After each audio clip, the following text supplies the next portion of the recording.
श्रवण कुमार की जीवन कथा। पौराणिक युग में शांतनु नामक एक सिद्ध साधु हुआ करते थे। इनकी पत्नी भी एक सिद्ध धर्मपरायण नारी थी।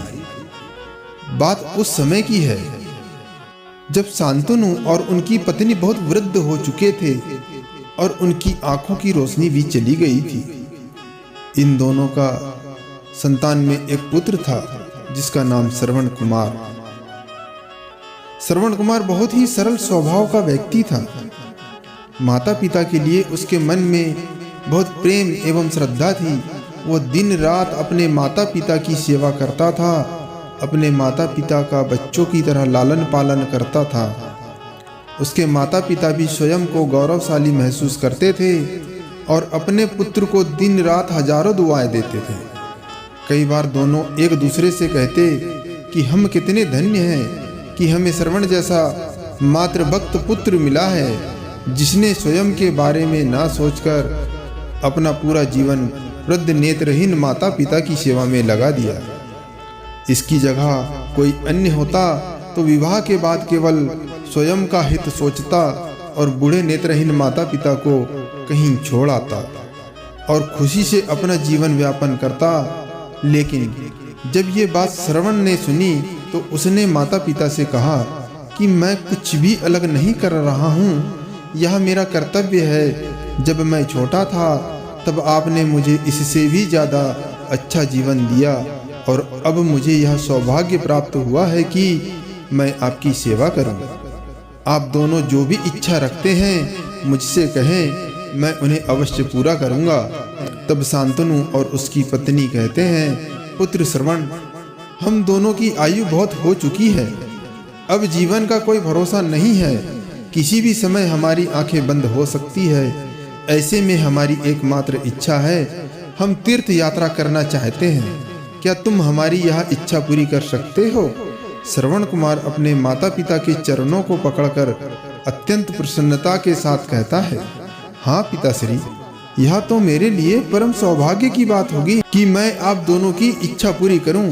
श्रवण अपने माता पिता को तीर्थ करवाने हेतु एक कांवड़ तैयार करता है, जिसमें एक तरफ शांतनु एवं दूसरी तरफ उनकी पत्नी बैठती है और कांवड़ के डंडे को अपने कंधे पर लादकर यात्रा शुरू करता है। उसके हृदय में माता पिता के प्रति इतना स्नेह है कि उसे कांवड़ का लोष मात्र भी भार नहीं लगता। अपने पुत्र के इस कार्य से माता पिता का मन प्रसन्नता से भर उठता है और वे पूरे रास्ते अपने पुत्र श्रवण को दुआएं देते चलते हैं। तीर्थ करते समय जब वे तीनों अयोध्या नगरी पहुंचते हैं तब माता पिता श्रवण से कहते हैं कि उन्हें प्यास लगी है। श्रवण कांवड़ को जंगल में रखकर हाथ में पत्तों का पात्र बनाकर सरयू नदी से जल लेने जाता है। उसी समय उस वन में अयोध्या के राजा दशरथ आखेट पर निकले थे और उस घने वन में वह हिरण को शिकार बनाने के लिए उसका पीछा कर रहे थे। तभी उन्हें घने जंगल में झाड़ियों के पार सरयू नदी से पानी के हलचल की आवाज आती है। उस हलचल को हिरण के पानी पीने की आवाज समझकर महाराज दशरथ शिकार के उद्देश्य से तीर चला देते हैं और उस तीर से श्रवण कुमार के हृदय को आघात पहुंचता है, जिससे उसके मुंह से पीड़ा भरी आवाज निकलती है, जिसे सुन राजा दशरथ स्तब्ध रह जाते हैं और उन्हें अनहोनी का एहसास होता है और वे भागकर सरयू नदी के तट पर पहुंचते हैं, जहां वे अपने तीर को श्रवण के हृदय में लगा देख भयभीत हो जाते हैं और उन्हें अपनी भूल का एहसास होता है। दशरथ श्रवण कुमार के समीप जाकर उससे क्षमा मांगते हैं। तब अंतिम सांस लेता हुआ श्रवण कुमार महाराज दशरथ को अपने वृद्ध नेत्रहीन माता पिता के बारे में बताता है और कहता है कि वे प्यासे हैं, उन्हें जाकर पानी पिला दो और उसके बाद उन्हें मेरे बारे में कहना। और इतना कहकर श्रवण कुमार मृत्यु को प्राप्त हो जाता है। भारी हृदय के साथ महाराज दशरथ श्रवण के माता पिता के पास पहुंचते हैं और उन्हें पानी पिलाते हैं। माता पिता आश्चर्य से पूछते हैं, उनका पुत्र कहाँ है? वे भले ही नेत्रहीन हो पर वे दोनों अपने पुत्र को आहट से ही समझ लेते थे। माता पिता के प्रश्नों को सुन महाराज दशरथ उनके चरणों में गिर जाते हैं और बीती घटना को विस्तार से कहते हैं। पुत्र की मृत्यु की खबर सुनकर माता पिता रोने लगते हैं और दशरथ से उन्हें अपने पुत्र के पास ले जाने को कहते हैं। महाराज दशरथ कावड़ उठाकर दोनों माता पिता को श्रवण के शरीर के पास ले जाते हैं। माता पिता बहुत जोर जोर से विलाप करने लगते हैं। उनकी विलाप को देख महाराज दशरथ को अत्यंत ग्लानि का आभास होता है और वे अपनी करनी की क्षमा याचना करते हैं। लेकिन दुखी पिता शांतनु महाराज दशरथ को श्राप देते हैं कि जिस तरह मैं शांतनु पुत्र के वियोग में मरूंगा, उसी प्रकार तुम भी पुत्र के वियोग में मरोगे।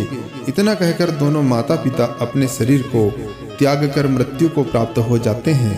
महाराज दशरथ श्राप मिलने से अत्यंत व्याकुल हो जाते हैं और कई वर्षों के बाद जब उनके पुत्र राम का राज्याभिषेक होता है, तब माता कैकेयी के वचन के कारण राम, सीता और लक्ष्मण को 14 वर्षों का वनवास स्वीकार करना पड़ता है और इस तरह महाराज दशरथ की मृत्यु भी पुत्र वियोग में होती है। अपने अंतिम दिनों में उन्हें शांतनु के कहे शब्द याद आते हैं और वे राम के वियोग में अपना शरीर त्याग देते हैं।